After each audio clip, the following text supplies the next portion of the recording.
Terça-feira da 25ª semana do Tempo Comum.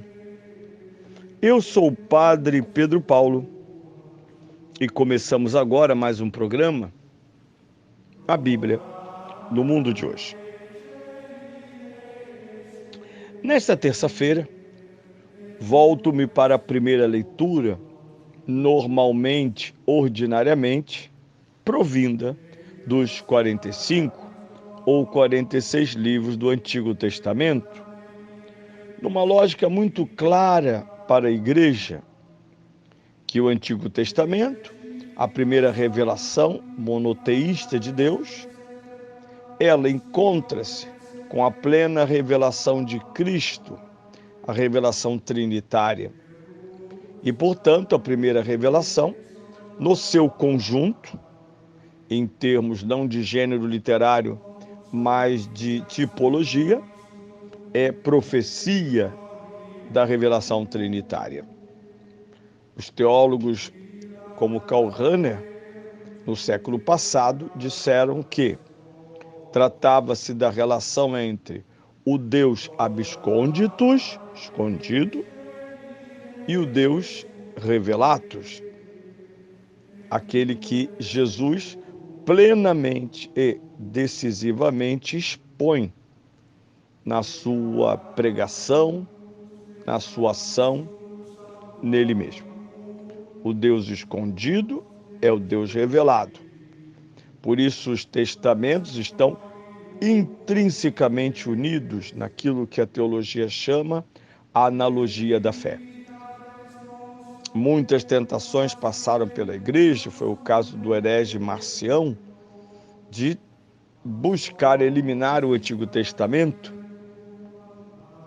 com o argumento de que esses livros eram bárbaros, de que o Deus destes livros era um Deus sanguinário, que não correspondia ao Deus trinitário. Nos lábios e na escrita de São João, na sua primeira carta, Deus amor est, ou caritas est. Não. O Deus, na linguagem do Antigo Testamento, que emerge, é o Deus Pai de nosso Senhor Jesus Cristo. O Deus de Abraão, de Isaque e Jacó, diz São Pedro, ressuscitou este Jesus que vós crucificastes. Neste domingo, nós ouvimos o profeta Isaías, no capítulo 55, entre os versículos 6 a 9. Procurai o Senhor enquanto se pode encontrar. Invocai-o enquanto está perto. Deixe o ímpio seu caminho e o homem perverso seus pensamentos. Converta-se ao Senhor, que terá compaixão dele. Ao nosso Deus, que é generoso em perdoar. Porque os meus pensamentos não são os vossos, nem os vossos caminhos são os meus, oráculo do Senhor. Tanto quanto o céu está acima da terra, assim os meus caminhos estão acima dos vossos. E acima dos vossos estão os meus pensamentos. Um texto muito bonito, claro, é a palavra de Deus na Escritura.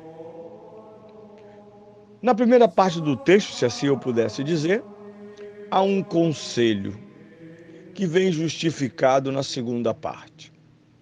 Aquilo que caracteriza a literatura profética, um ingente apelo à conversão.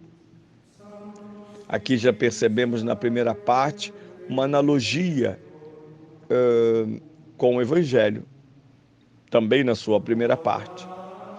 O proprietário da vinha que passa praticamente o dia inteiro contratando homens para trabalhar na sua vinha. Provavelmente esta é a interpretação que temos que dar a essa primeira parte do do texto do profeta Isaías. Buscar a Deus enquanto há tempo enquanto ele se deixa encontrar,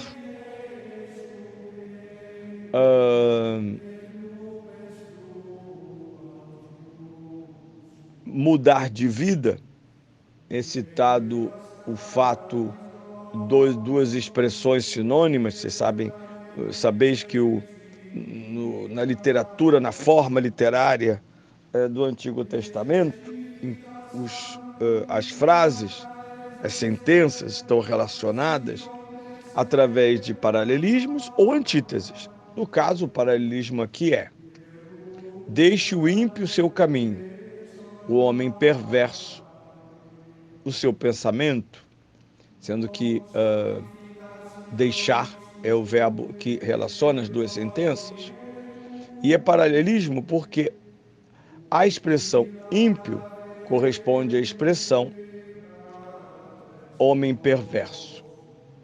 A expressão caminho corresponde à expressão pensamento, por onde percorremos a vida.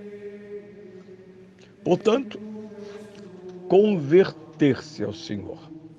Converter-se ao Senhor. Mas por que essa atração? A segunda parte do texto e conclusiva diz: primeiro, porque Deus tem compaixão. E por que tem compaixão? Porque os seus critérios não são humanos. Porque a justiça, a bondade de Deus não são a nossa bondade nem a nossa justiça. Quando dizemos que Deus tem misericórdia, de um lado, só podemos falar dela porque temos conhecimento análogo dela nas nossas relações.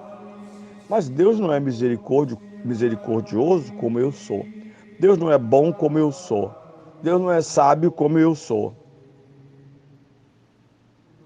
Há uma imensa distância, e aqui o texto diz, assim como céu e terra distam entre si, assim o pensamento de Deus dista do pensamento humano.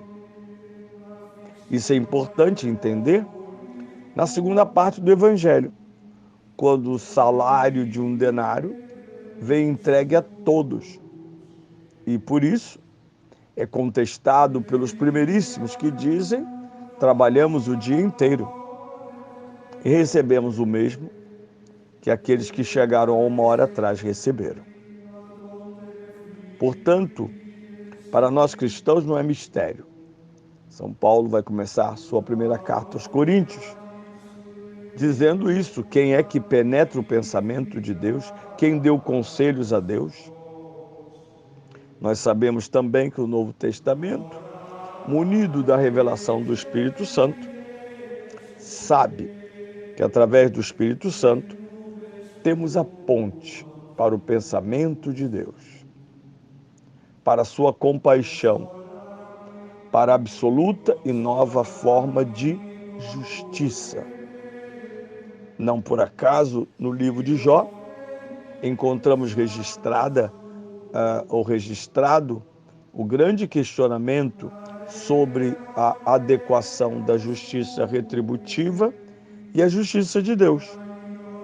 Já que Jó diz: sou inocente, e no entanto foi gravemente castigado.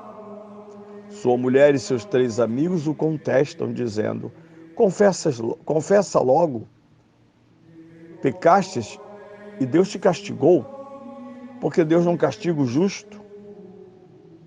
E Jó insiste até o fim do texto que não pecou e não sabe, portanto, porque foi castigado. O livro levanta pela primeira vez no Antigo Testamento algo que é tão generalizado e comum a quase todos os textos, que é a métrica da retribuição.